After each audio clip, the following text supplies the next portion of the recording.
Alright, hello guys, it's Courtesy Drive again, and this will be part 2 of my Learn How to Learn UNIEL series. And today we're just going to cover the universal mechanics of UNIEL. We're going to learn how to interact with the system mechanics of this game and make sure that you can become a good fighting game player from the start.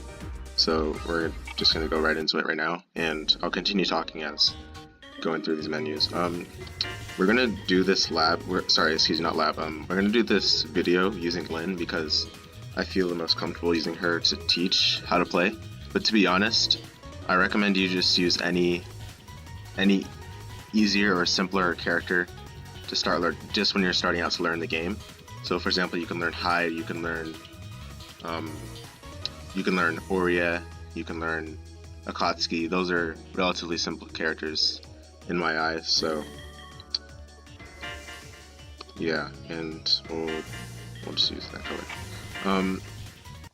And also make sure before you even pick a character, don't worry about playstyle immediately, because you're going to figure out what playstyle you'll like after experimenting with the game, being familiar with how the game works anyway. Because I know for a fact myself, I'm normally a guy who likes high mobility, lots of okizeme, lots of mix-ups on wake-up, lots of playstyle where you're controlling the game, you're controlling the pressure, you're controlling the tempo, and that's coming from playing a lot of playthrough, right?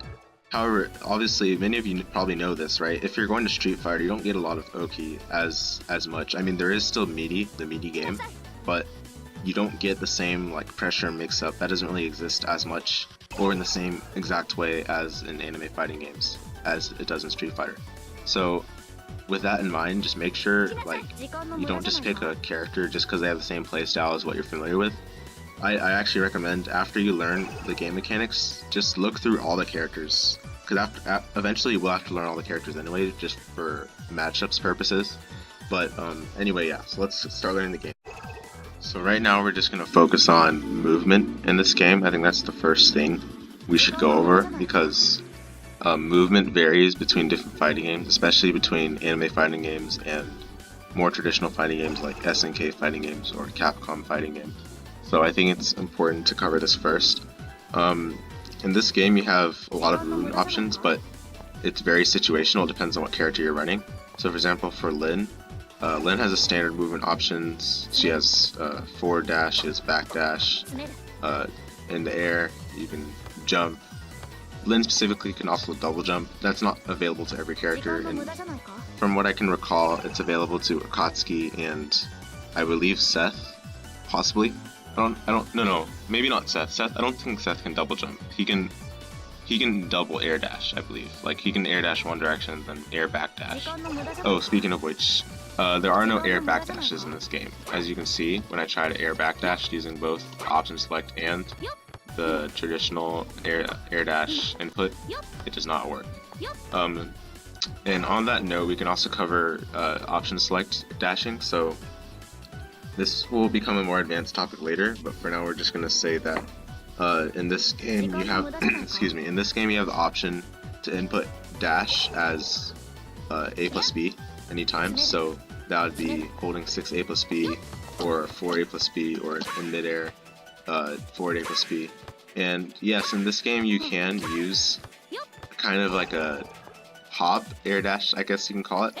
It's not really that great, to be honest. As you can see, it's very slow, and depending on which character you're using, it has some options available after, but it's not necessarily a safe thing to do, because this game is a very grounded game.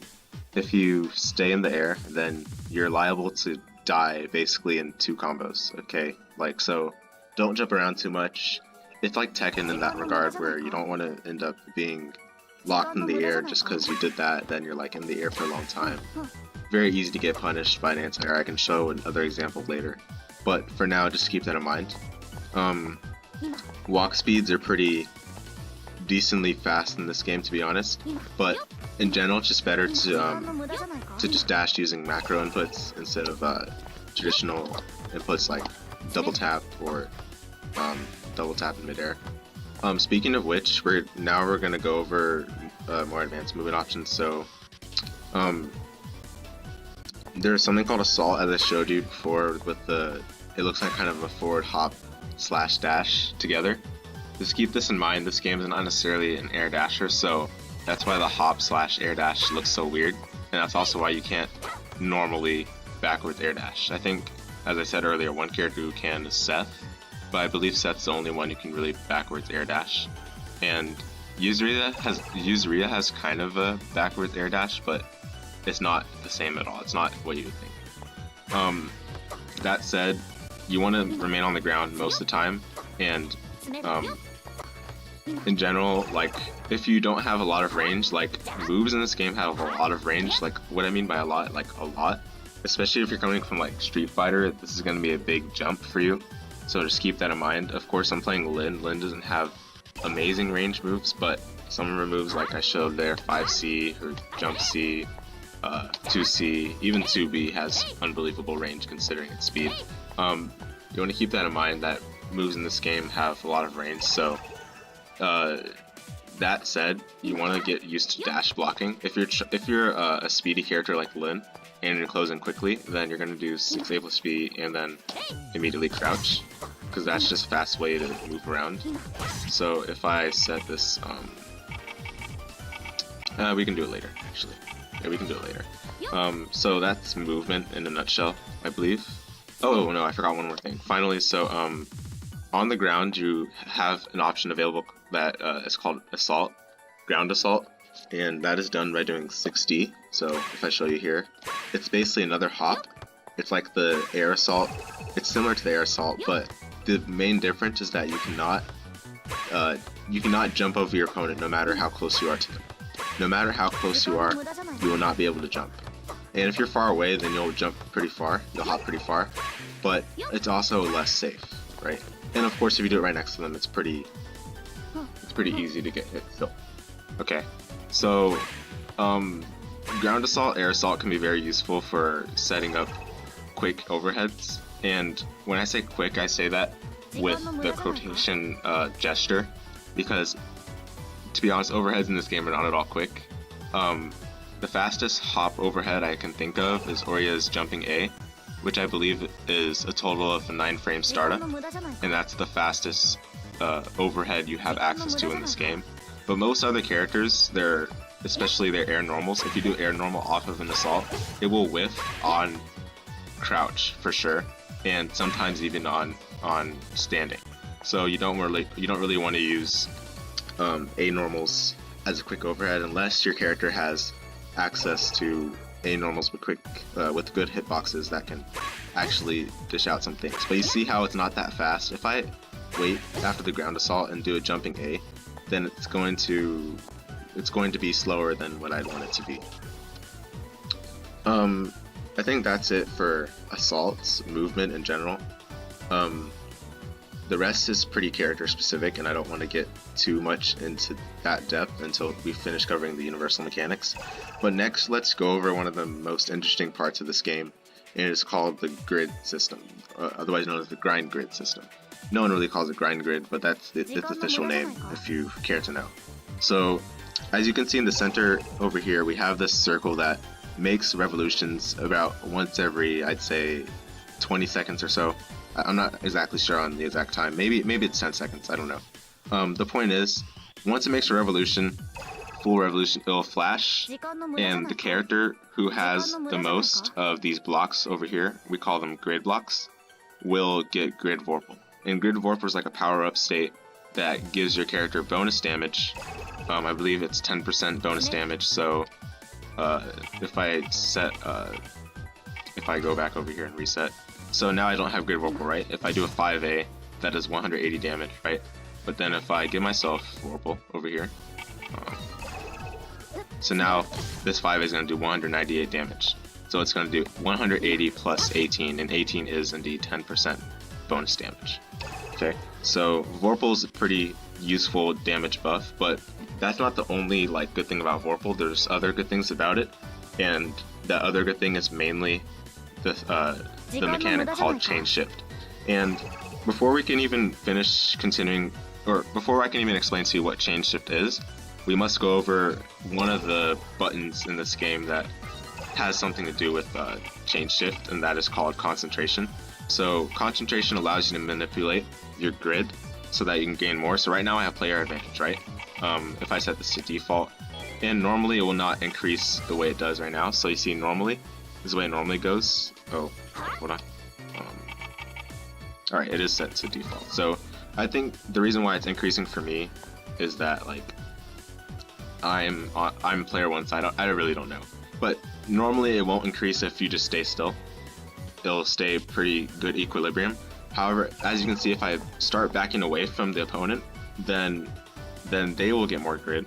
If I start walking towards them, then my grid increases very quickly. Their grid decreases very quickly.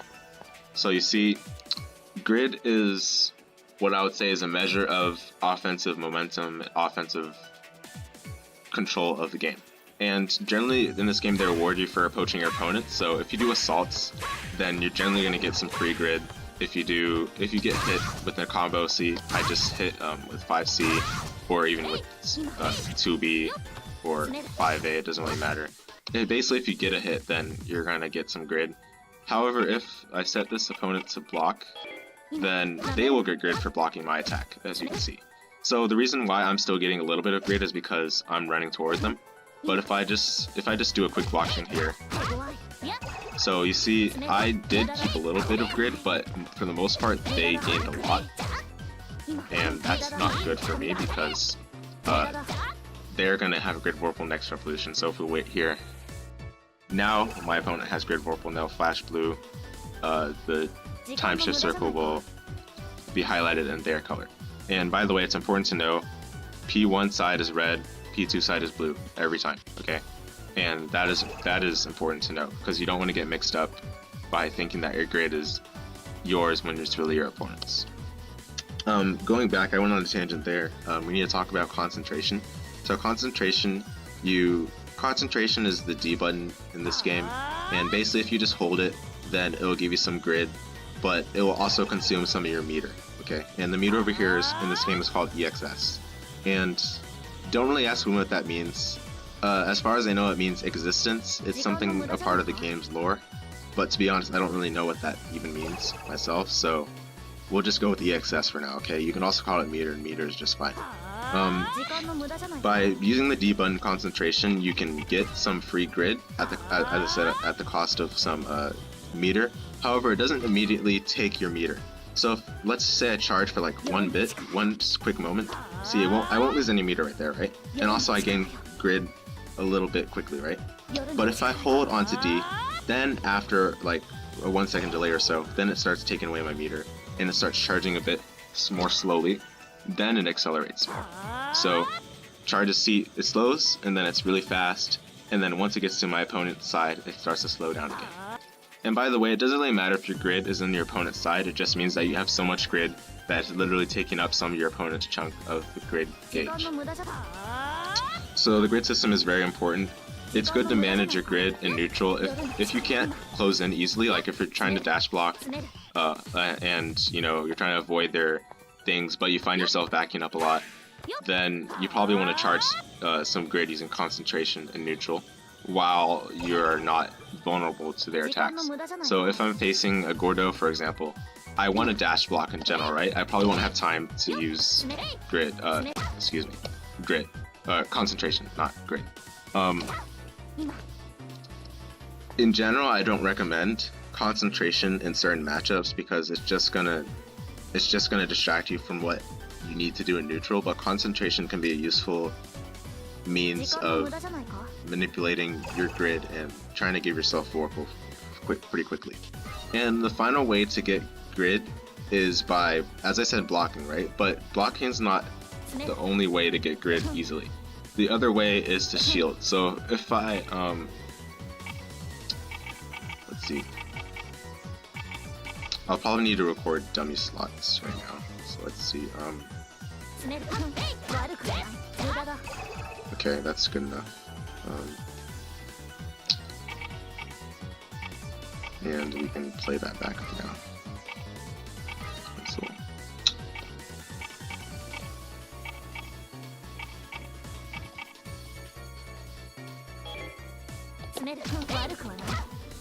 Let's see. Okay, anyway, let me just show you what shield looks like anyway. So first of all, shield is input by just doing any block. While you're blocking, you can just press D, or even while you're just moving backwards, you can press D. That's one of the option selects in this game. So that's why you're crouching away or walking away. Press D. You can also shield in midair. Keep in mind when you do shield that it takes away meter, just like concentration after a short delay. But shield takes away your meter much faster than concentration. Now someone asked me, like, what is the purpose of shield? They're aware of the mechanic, but they don't really know what its usefulness is, right? Besides, yes, it does give you better grid than normal blocking does, but what really is the point of shield besides that? Well, besides just giving you grid faster than normal blocking, it actually steals some grid from your opponent, meaning in theory you get double the grid than from normal blocking, as well as increased pushback. And I really wanted to show that here, but I'm not sure how to get this working over here. Let's see.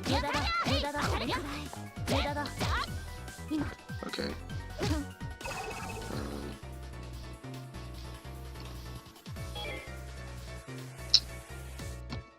I'm not sure what the button is for dummy playback. Let's see.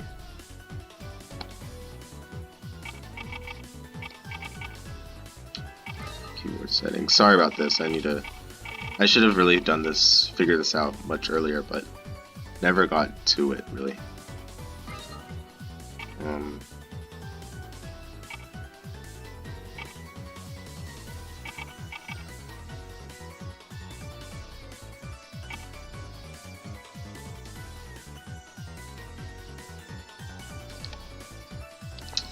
Okay, for now, like, just know that shield gives you better grid than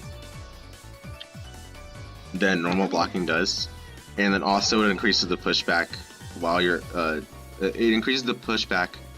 blocking. So that means your opponent will, like, you can't do as long strings. Like, you see how I'm pushed back a little bit, and also their pushback. So if I go in the corner, you can see it better. So you can see how I was pushed back a little bit after attacking them, right? So what shield does is increases that pushback. However, shield also increases the block stun, which is an interesting thing because normally block stun, you want to get out of block stun very quickly, but when you shield, then it's like you're committed to that block string. So you're saying, alright, I'm going to get more grid, but also I'm aware that I'm going to be under pressure for possibly a longer amount of time, right? And if you're under pressure for a longer amount of time, that means you also have a higher chance of getting your block broken, which leads me to my next explanation called grid break. So essentially grid break is when they are blocking and oh, I wish they had shield here. Oh, there, dummy playback. Wow.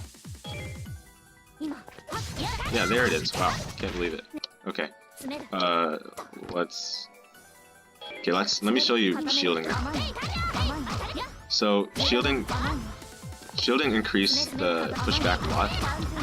So essentially you can hold shield, but that won't do that much, so you have to keep pressing it in order for its effect to keep coming out. And I see I gain grid very fast versus normal blocking, I gain grid very slowly. And they even gain grid from running at me and attacking me. So what you need to make sure you know is that shield is very useful. However, like let's just say I'm trying to shield and I end up blocking the wrong direction. Whoops. I end up blocking the wrong direction. So you see there, I just kept blocking high the entire time, and because I kept shielding while during that block string, and my guard was broken. So basically, if your guard is broken while you're shielding, then you'll enter a state called grid break, in which you cannot use your grid side anymore. Basically, you cannot do anything related to the grind grid system. You cannot assault, you cannot shield, you cannot hop, like ground assault that is. You cannot use concentration, you cannot chain shift, among other things. Then of course you can't gain grid or lose grid, therefore you're very likely to not get Vorpal because your grid is nilled out. So if I go back here, dummy playback, and show you. So you see how I chain shift there, right? That can happen sometimes because of the game's option select. So right now I'm grid broken. If I try to shield, you see how I'm trying to press D, try to shield, it doesn't come out, right? But grid break is over now. I can shield again, go back to blocking again, and plus punish them for their bad block. So you see, shielding can be very useful, especially if you shield during the right times, because you increase the pushback, allows you to open up for some for disrespecting the opponent's block strings and for setting up a potential grid warp. Now, what just occurred here is that if you look at the center circle here again, we both have the exact same grid. So what happens there is that both of us get the damage buff, so I can show you that. We both get the damage buff, but it's split among us. So I get 5%, the other character gets 5%, and none of us are allowed to change shift. So if I show you that again, right here, our grid is increasing at the same rate. We're like basically both not doing anything. Wait another 5 seconds as it makes a full revolution, and you'll see that there it is. So we both get the 5% damage buff, and we both have the same amount of grid. However, okay, I do get to change shift. I never knew that. That's interesting. So they will also be able to change shift. However, because I change shifted, I lose my grid, and I probably forgot to mention that too. After you change shift, that not only is it in Vorpal, but change shift converts your grid into EXS. So basically, think of it like converting your offensive momentum into, like converting your offensive control of the game. Like it was theoretical before, right? If we want to put it in like this perspective, you had theoretical offensive momentum before in the form of grid, and then when you convert it into EXS, you have actual offensive momentum, because you know you can use meter for making things that were previously unsafe. You can make them safe. You can extend damage. You can go for game. You can go for all those things. So you have access to a plethora of options when you have a lot of EXS. And by using change shift to convert your meter into EXS, it allows you access for many things. But beyond just converting your grid into EXS, change shift effectively also can act as a rapid cancel.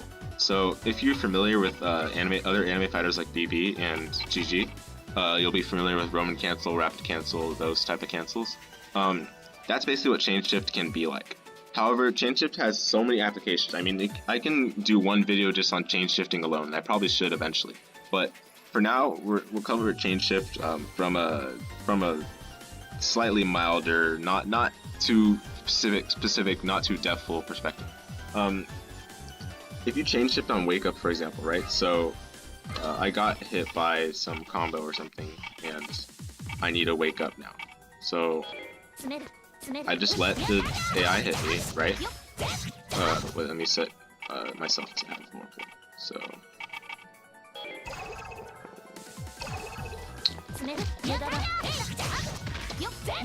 So I change shift on wake up, and I can get a little bit of embolden and also get a combo, which is very nice. So that's one thing you have to take advantage of if you have Vorpal. If you see an opportunity where your opponent's in the middle of like the active frames of a move, and they're wide open they would be wide open after you do a change shift, then you should change shift, because you get a small invuln about 2 frames during the super flash I showed you there. And then you should just go for the combo after that. I mean, it's pretty simple. Of course, you probably don't know combos yet, which is fine, but the point is you do have access to that kind of, you do have access to such options after a successful change shift. And lastly, the other application of change shift, as I was talking about earlier before I went on this tangent, is that you can use it to cancel an attack. So let's say I do an attack that is normally like not cancelable otherwise, right?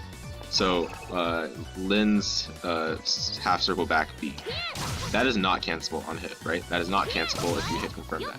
So I try to do it, let's see. You have to have the right spacing to do it. So I try to mash out of it, right? And it doesn't hit confirm. However, if I do it and then change shift, then I can go straight into a combo after that, which is very nice. So change shift can be used offensively, defensively, and in neutral to try to look for opportunity. And if you happen to change shift in neutral, and you realize that, oh, it's probably not a good idea for me to try to do for a counter, so now I just backdash, right? It's probably safer to just backdash, because I don't know if Lin's going to continue her pressure or not, so it's better for me to just live in that uncertainty and do a backdash, you know, maybe reset the neutral game. But chain shift allows you to do all of that. So I think that's about it for the grinds grid. I think that covers a lot of this game's most unique concepts. Now we'll cover the other universal mechanics that exist in this game. So each character, while you're in Vorpal, has something called a Vorpal Trait. It is character specific. It is mainly just a new thing that that character has access to. But in general, the Vorpal traits are pretty hidden. Like, you have to figure it out in the lab what their Vorpal traits are. So what I recommend you do to find out what these Vorpal traits are, just go in the lab, set yourself to have player Vorpal, like I just did here, and see what the differences are between having Vorpal and not.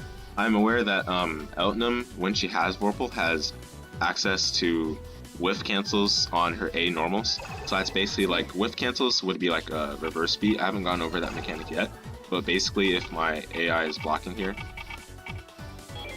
and I do this thing over here, so I do 5A, 5B, 5C, 2B, 2C, whatever, and then reverse beat into 2A, right?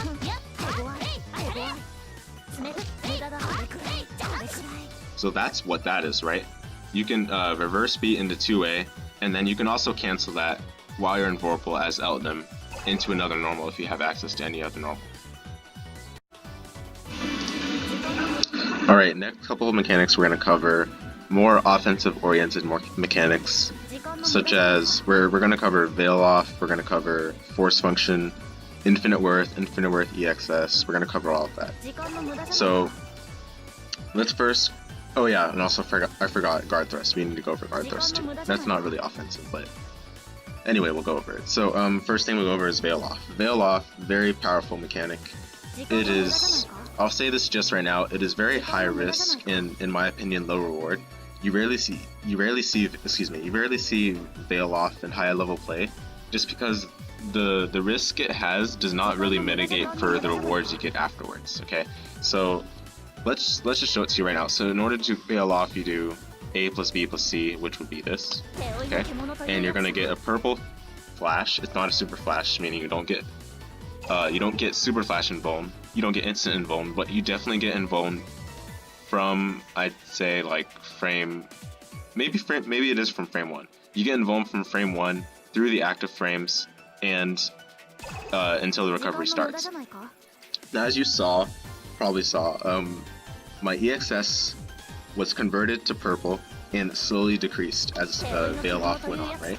So in order to activate Veil Off with A plus B plus C, you need to first have at least 100 EXS, which is half filled the full meter. And yeah, that's pretty much it. That's the only condition, really. After that, you'll be able to do Veil Off. Once Veil Off's over, you lose all your meter. I have my meter set to automatically increase, that's why I went back to 200, but normally in a real match that doesn't happen. Okay. Now during Veil Off, you get access. Well, okay, first let's just go over what Veil Off does on activation. So in general, Veil Off, as I said, has invuln. So let me get my slot 1 back here. Okay.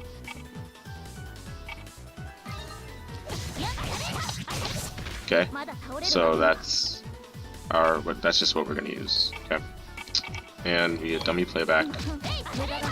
So that's our block string we're gonna defend against. Okay.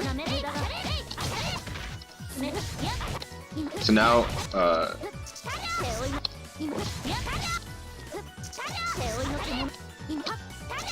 so you see how we're invuln that entire time, right? And you saw also how I was able to hold it down.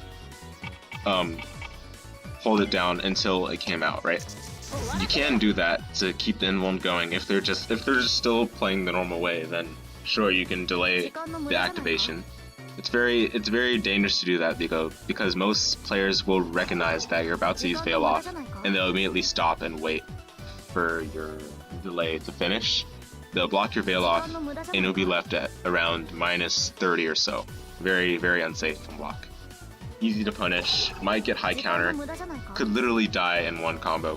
I can see that happening if you get punished from a baited Veil Off. That said, Veil Off is very risky, but there are some rewards, and let's go for those. So on hit, Veil Off is going to wall bounce your opponent, wall splat, whatever you want to call it, knock them away, and as you probably saw, it's also going to give them the grid break status, on hit only. On block, they are not grid broken, so if we set the opponent's blocking, if they block that, not only am I like minus something, whatever, minus 20, minus 30, something like that, but also they don't get grid broken, plus I'm left wide open for a very long and punishing combo, and I can show you that right here. So okay, so now we've recorded that and set dummy playback here. I'm gonna block their Veil Off. Oh, whoops. We need to restart. Yeah.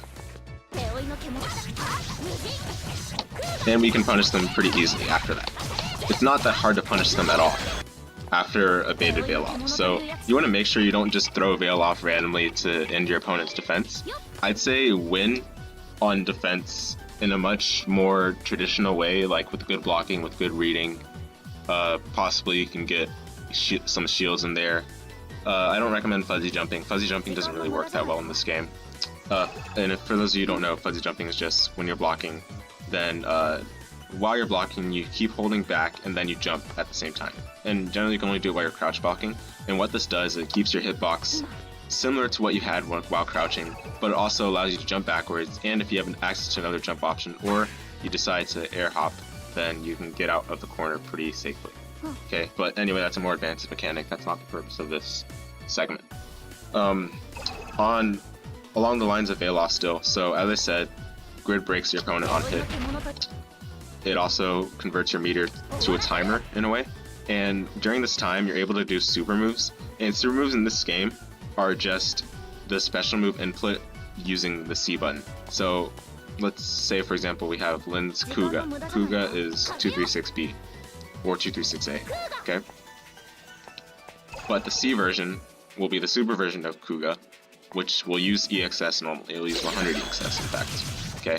And you see it has a different effect. So if we do the B version, floats, A version, floats, C version, they're kind of trapped in the hit stun for a bit, and then they recover. In Veil Off, instead of super moves taking 100 EXS, they take away some of the time of Veil Off, and I can use them over and over as long as I have some time left. So I can use 3 super moves in a row, and normally you cannot do that, right? Normally you can only use 2 because that's all you have meter for. But Veil Off, as long as you have time, you can keep using super moves, and you know, use them wisely, use them at your own discretion. Because sometimes it's not safe just because I have Veil Off, oh, I'm gonna go for a super move. No, that's not always the right move sometimes. You can put yourself in more dangerous situations after Veil Off than when you don't have Veil Off. And as I said, that goes back to what I had mentioned earlier, that Veil Off can be very high risk, low reward in the end, because most players think that, oh, now I have Veil Off, I can use all the super moves I want to fish out this round, but then that type of mentality is going to put you in more risk and more danger than just saving your meter for something else. So that's why I don't recommend to new players using Veil Off all the time. Use it wisely, use it in times where the opponent won't guess that you're going to use it. For example, the last moment when you have the magic pixel left and it is the match deciding round, then you need to get out of the corner really quickly, then use Veil Off, gets blocked, and you're done.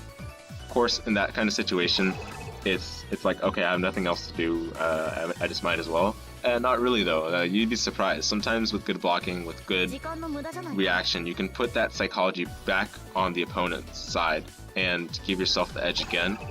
Maybe put yourself in a position to win, even though you have such little health. So sometimes working for the victories is better than trying to get the victory easily. You know, the easy way out isn't always the best way. Back to Veil Off again, another interesting point about it. Before I even mention the last aspect of it, I need to talk about Infinite Worth. So Infinite Worth in this game is like a universal super. It's akin to KOF's Neomax super special move that was in KOF 13, now called, I believe, Climax super special move in KOF 14. In Street Fighter, this would probably be the equivalent of a critical art. does a ton of damage compared to a super move. So if we try to do a super move here, does 1700 damage, right? Infinite Worth, which is done by doing half circle forward D on every single character. Oops. Okay. Half circle forward D on every single character, so that's the same input for every character, and that does about 3.2k on Lin. Everyone else does around 3k. 3k is the average. Some characters do a little bit higher, some characters a little bit lower. Each character's Infinite Worth is different, but they're all the same in that they do a ton of damage. Great finisher, because they have minimum damage, I believe. It's around 15% minimum damage, possibly 20. So you can use it to finish the rounds at the end of your combo.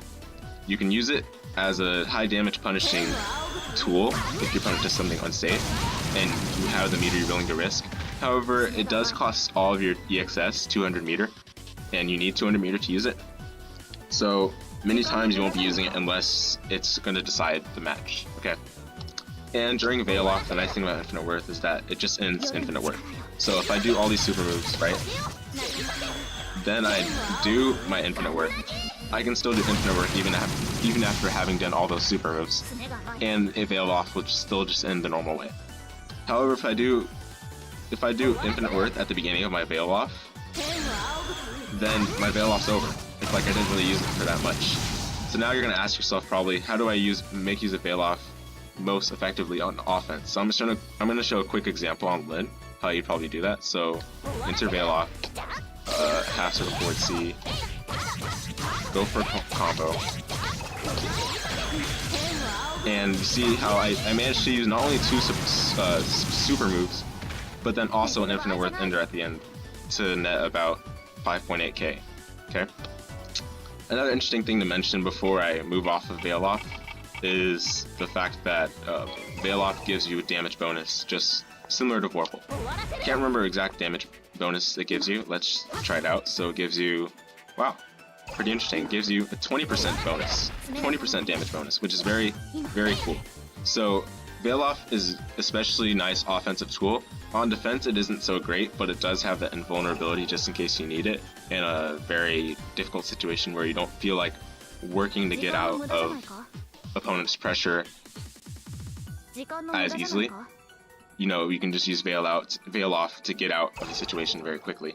However, I think it's better overall on offense. Like, if you're expecting your opponent to do something, then you can just use Veil Off on offense. Of course, Veil Off can be seen as a DP, and that would make using Veil Off on offense very untraditional. Most people wouldn't think to use DPs on the opponent's wake up when you're on offense. That said, some characters can combo into Veil Off. Very rare, but I've seen it before. Carmen can do it. Look that up on YouTube. You can probably find some videos where a person's using Veil Off in the middle of their combo.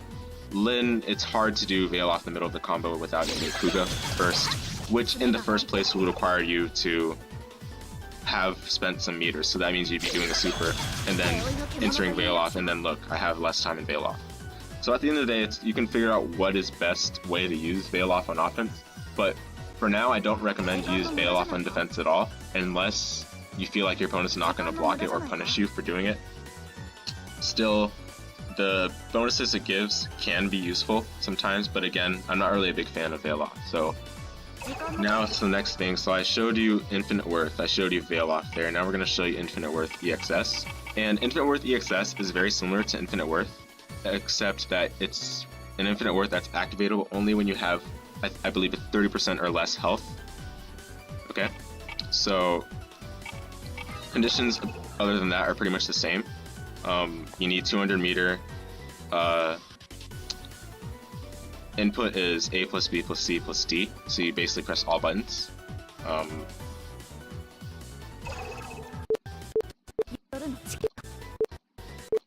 guess it's not working right now. Let me just check my setting for that. There we go. Okay. So A plus B plus C plus D will give you... Oh, apparently you need 20% or less health, so I was wrong. 20% or less health, you can use Infinite Worth EXS, which is like a power-up version of Infinite Worth. Does a ton of damage, looks a lot different, looks a lot cooler, has some sick animation, but otherwise, it's nothing beyond that. It looks very cool, it's a very stylish way to finish the game. but I do not think that you should.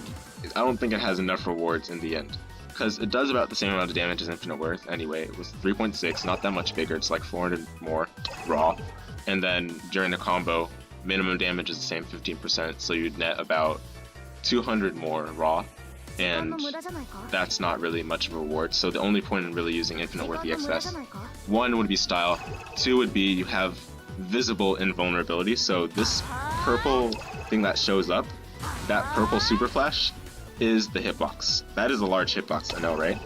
And I don't believe you can use it in midair, you can only use it on ground. However, if you happen to land on the other side, that hitbox can extend very far. So, I'm right here. I mean, who wouldn't want a hitbox like that, right? And the opponent's jumping, you can see it will hit again. So it can be used as a pseudo anti-air too. However, because the conditions are so strict and the rewards aren't so great, I don't really recommend using Infinite Worth EXS all the time. In high level play, you won't really see it unless it's going to be the game ender, or it's the fatal hit of the combo, and that player would have game in that sense. However, on block, I will show you how incredibly minus this is on block. It's worse than Veil Off in terms of how minus it is. Blocked. See, I'm still standing there. After like having done it, I'm still standing there, which is incredibly insane. I'm still standing there, and I'm trying. Let me show you the soonest possible action you can do after Infinite Worth EXS, and you can look at the how much time, how many frames pass on the side, on the left side here. So I do it, and then I've been holding 4 for a long time, okay, and you can see when it comes out right here. So Infinite Worth EXS, holding 4 right after, and it comes out like my 4 actually goes in effect for like 90 frames afterwards, which is kind of silly. 90 frames, if you calculate that in your head, this is 60 frames per second game. That means I am punishable for about 1.5 seconds or so. 1.5 seconds. That is incredibly silly. You don't want to be using Infinite Worth EXS and it get blocked. That can be very devastating, especially when you think it's going to hit and it doesn't. So I please do not recommend using it.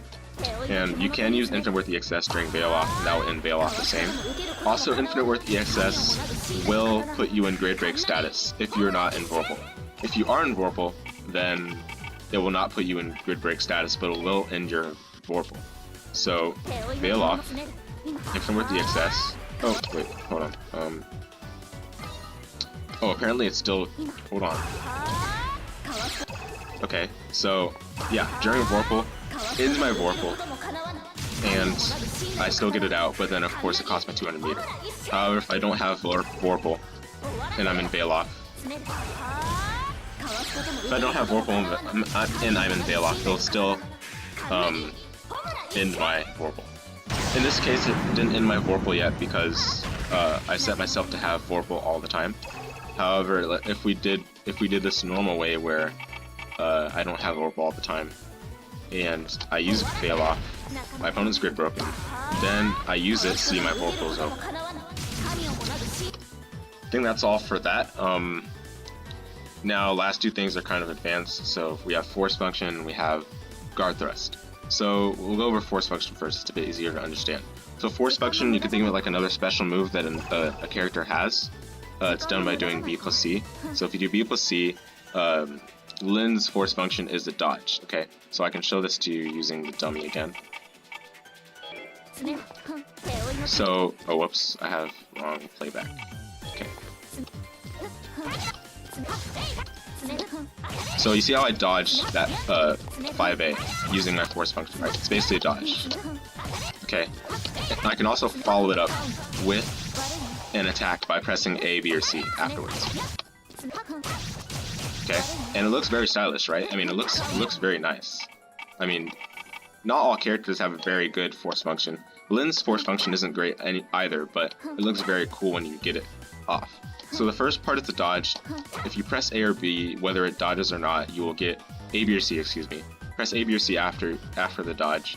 No matter whether you dodge or not, the second part of the attack will still come out. And that's that.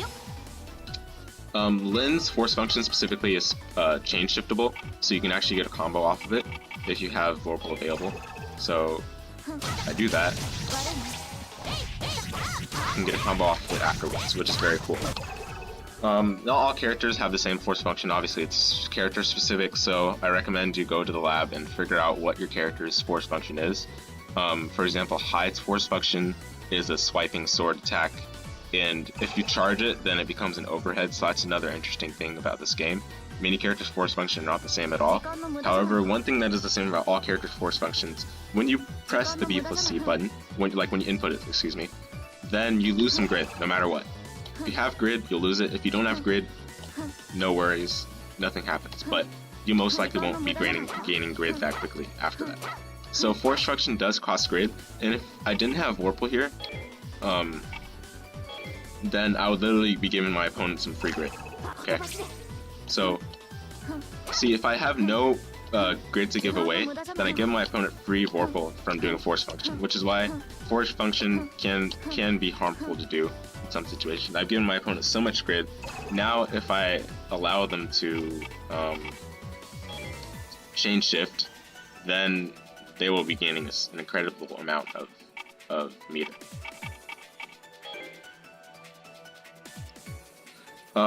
Last thing, guard thrust. So guard thrust, let me set this back to 100, it's kind of annoying. So guard thrust, basically while you're blocking, you can think of this, if you've played BlazBlue or Guilty Gear, they have something similar in Guilty Gear called dead angle attack, and in BlazBlue it's called counter assault. It's basically while you're blocking, you do an attack that knocks away your opponent, has full invulnerability, and will end the block string rather quickly.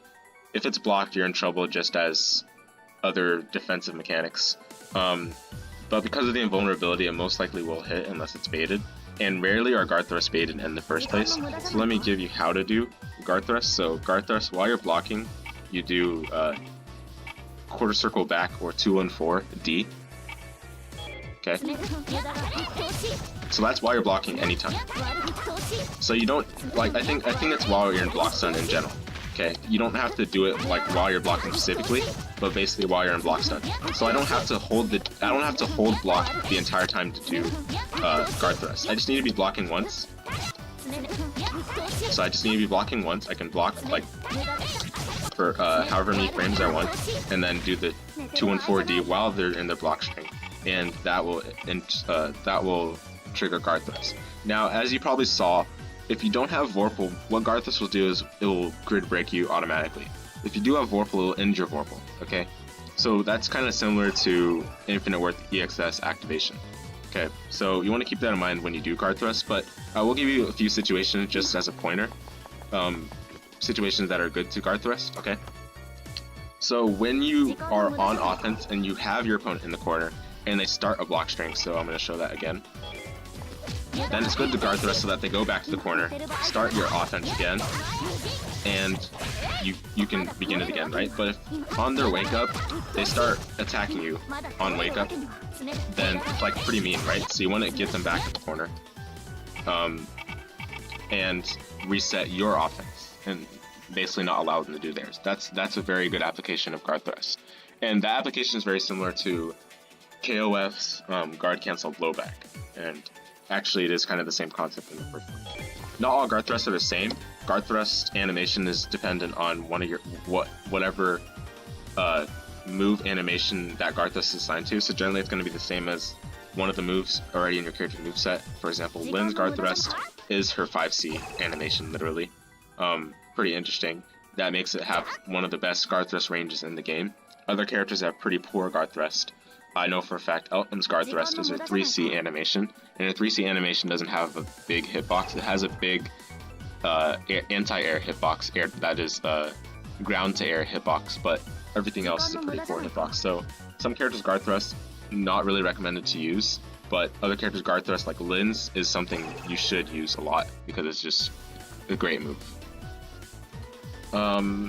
That's done covering the basic mechanics. I think there's one more mechanic I didn't really mention, it's throw, but throw is pretty much in every fighting game.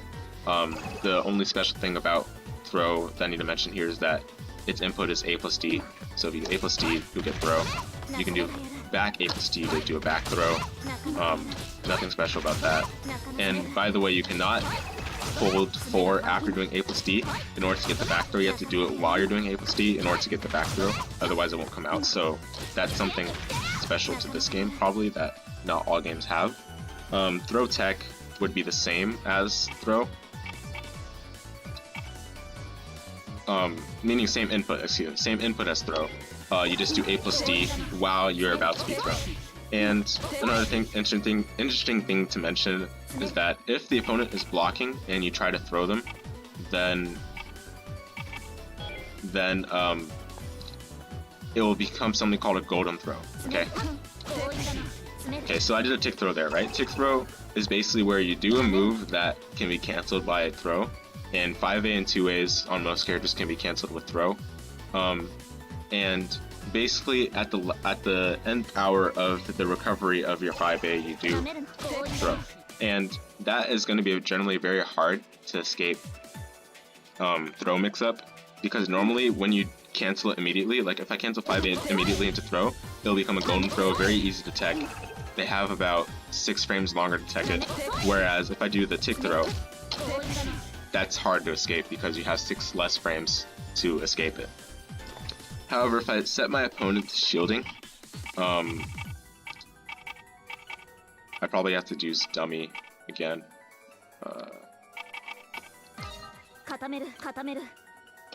Okay, so if I set my opponent to shielding and I do a throw attempt while they are shielding, then they'll enter grid break state, excuse me. And that is very important to know, because in general you want to see moments where they're shielding and just go for throw to instantly grid break them. Other ways to get grid broken are when your guard is broken while you have shield activated, and that will grid break you pretty fast. No joke about that. In grid break, when you enter a combo that puts you in grid break state, you have generally more access to damage and things like that than on a normal hit. So just keep that in mind when you start learning combos, that you have to optimize differently for combos starting with a starter that induces a grid break on the opponent. Alright, I've covered a lot of mechanics. I know this is a lot to take in, and this is a really long video. I hope it was informative, I hope it was useful, and sorry if some moments were a bit slow or were a bit convoluted. I apologize for that. I'm still getting better at trying to explain myself, but that aside, I hope you enjoyed watching this video. I hope it was a very good learning experience for you. If you have any questions, please let me know. We can cover a few last minute things here in these last few moments. In UNIEL, characters have different dashing normals than their standard normals, so just keep that in mind. Dashing B is different than dash 5B, okay? Dash 5B is different than dashing B, okay? So if I input B while I'm dashing, then I'll get dashing B. If I do a micro dash, then do B, then B will come out. 5B will come out, that is, okay? Same thing for dashing C. Dashing C, when I input C while dashing, then dashing C will come out. If I do micro dash, then do C, C will come out, okay? And the difference between Lynn's 5C, they look very similar, her 5C and her dashing C. Well, that's because in actuality her dashing C floats on hit, whereas her 5C does not float on hit, but they basically have the same animation otherwise. And also, her dashing C has 3 hits, whereas her 5C has 2 hits. In this game, there are no dashing A normals that are different than the 5A normals. So if I do 5A, or if I do A while dashing, it'll come out as 5A because there's no dashing A. There's no specific dashing A normal for characters in this game. Important to know that. Also, each character's 2C will sweep automatically. That is something important to know. In BlazBlue, it is 3C, and in Guilty Gear, it is 2D. Important to know all of that. I think that will be it for now. Thanks very much for watching. Look out for the next one where we will cover character-specific strategies, how to learn your character. So what this video did was basically learn the game mechanics, right? Now we're going to learn how to learn the specific character you want to play. And of course I'm going to use Lynn still because I just feel comfortable using her to teach people how to play. But if you want me to use a different character, or you want me to show how to play a different character at any time, just please let me know and I'll look into it. With that, thanks for watching. Hope you'll tune into the next one.